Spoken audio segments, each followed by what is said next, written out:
શ્રીમદ ભાગવત ગીતા એ હિન્દુ ધર્મનો પ્રાચીન અને મુખ્ય પવિત્ર ગ્રંથ છે। હિન્દુ ધર્મના ઘણા બધા ધર્મ ગ્રંથ છે, પરંતુ ભગવત ગીતાનું મહત્વ કંઈક અલગ જ પ્રકારનું અલૌકિક છે। આ એક એવો ગ્રંથ છે કે જે તમામ હિન્દુઓના ઘરમાં જોવા મળશે, પરંતુ તેમાં કેટલા લોકો એનું વાંચન કરે છે તે સૌથી મોટો પ્રશ્ન। ત્યારે સુરતની એક શાળામાં ભગવત ગીતાનો કોર્સ ફરજિયાત કરી દેવામાં આવ્યો છે। બાળકો અહીં ભાગવત ગીતા જાણી અને સમજી શકે તે માટે ભાગવત ગીતાને અભ્યાસક્રમમાં દાખલ કરવામાં આવ્યો છે।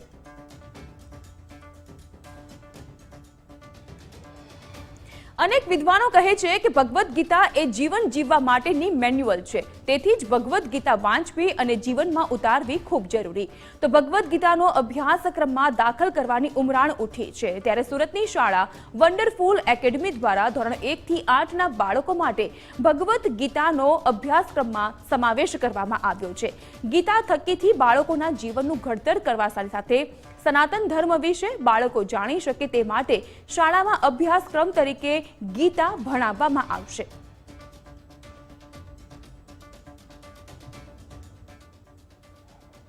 ભગવદ્ ગીતા એક એવો ધર્મ છે જેના લીધે આપણા બાળકોને આપણે જીવન કેવી રીતે જીવવું, આપણે જેવી રીતે કોઈ ફ્રીજ પણ લઈએ તો એમાં પણ એક મેન્યુઅલ હોય છે। તો એવી રીતે ભગવદ્ ગીતા આપણા કેટલા વર્ષોથી 5000 વર્ષ પૂર્વે આપણા શાસ્ત્ર એ મૂકેલું છે, પણ આપણા પેરેન્ટ્સ, આપણા બાળકો એ વસ્તુને આપણે ક્યારે લીધી નથી, ક્યારે ઓળખ્યા નથી। તો એ ભગવદ્ ગીતા આપણા જીવનને કેવી રીતે જીવવું એનું મેન્યુઅલ બતાવવામાં આવે છે। એટલે એ બાળકને શરૂઆતથી જો શરૂ કરશું તો આપણા ધર્મ વિશે એ જાણશે। તો એના માટે એની સ્કૂલથી જ શરૂઆત થવી જોઈએ।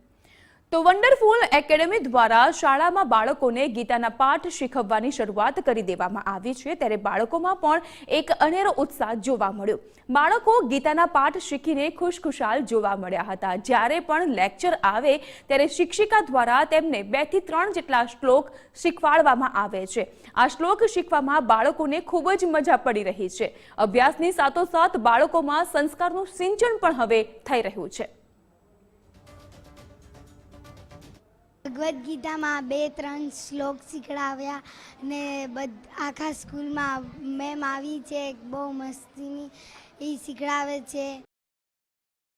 તો સુરતની વન્ડરફુલ એકેડમી દ્વારા આ વિચાર આવતા પહેલા તેણે ભગવદ્ ગીતા વિશે બાળકોના જ્ઞાનને ચકાસવાનું નક્કી કર્યું, પરંતુ તેમણે ક્યારેય ગીતાને વાંચી નહોતી। ત્યારે શાળાએ નક્કી કર્યું કે બાળકોને અઠવાડિયામાં 1 વખત ગીતાના શ્લોક શીખવાડવામાં આવે અને શાળા દ્વારા બાળકો માટે ગીતાનો અભ્યાસક્રમ તૈયાર કરવામાં આવ્યો। તેના માટે એક નવા શિક્ષકની પણ શોધ કરવામાં આવી।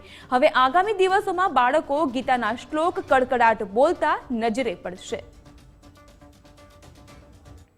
मैंने ये देखा, ये ऑब्ज़र्व किया कि बच्चों में आध्यात्मिकता की बहुत कमी है।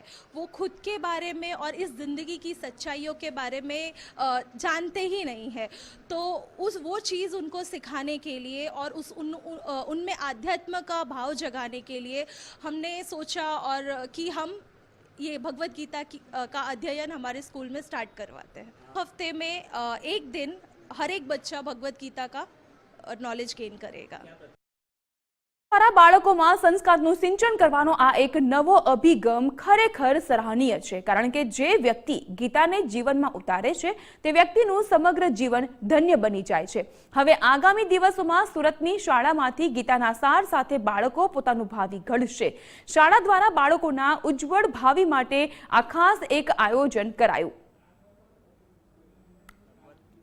એટલે કે મનુષ્યના જીવનનું એક મેન્યુઅલ કે જીવન કેવી રીતે જીવાય એ ગીતાની અંદર શીખવવામાં આવ્યું છે। ને આજે જે બાળકો અહીંયા બેઠા છે એ બાળકોને ભગવદ્ ગીતા શું છે એ નથી ખબર, અને એમને શીખવવા માટે સુરતની આ ખાનગી શાળા વન્ડરફુલ એકેડમી દ્વારા બાળકોને ભગવદ્ ગીતાનો પીરિયડ શીખવવામાં આવશે। એક લેક્ચર દરરોજ બાળકના માં રહેશે શાળાની અંદર કે તેઓ ભગવદ્ ગીતા શીખશે અને ભગવદ્ ગીતા શીખીને પોતાના જીવનને ઉન્નત કરશે, અને સાથે સાથે આ તમામ બાળકોને ગીતાના પાઠ મળશે। જીવન કેવી રીતે શીખવું એ પણ બતાવવામાં આવશે। એક શિક્ષક જે છે એમને હાયર કરવામાં આવ્યા છે, ને એ શિક્ષક બાળકોને અહીંયા ભગવદ્ ગીતા શીખવશે। અને જીવનની અંદર ભગવદ્ ગીતા એટલા માટે ઇમ્પોર્ટન્ટ છે કે હિન્દુ ધર્મમાં જે બાળકો છે એ બાળકોને પોતાના ધર્મનું જ્ઞાન આવે, અને ધર્મના જ્ઞાન માટે ગીતા જરૂરી છે। એટલે બાળકોનો પાયો ગીતા થકી મજબૂત કરવાનો શાળા દ્વારા એક અનોખો પ્રયાસ કરવામાં આવ્યો છે। કેમેરા પર્સન વિરલ વ્યાસ સાથે આનંદ પટની, ગુજરાત ફર્સ્ટ, સુરત.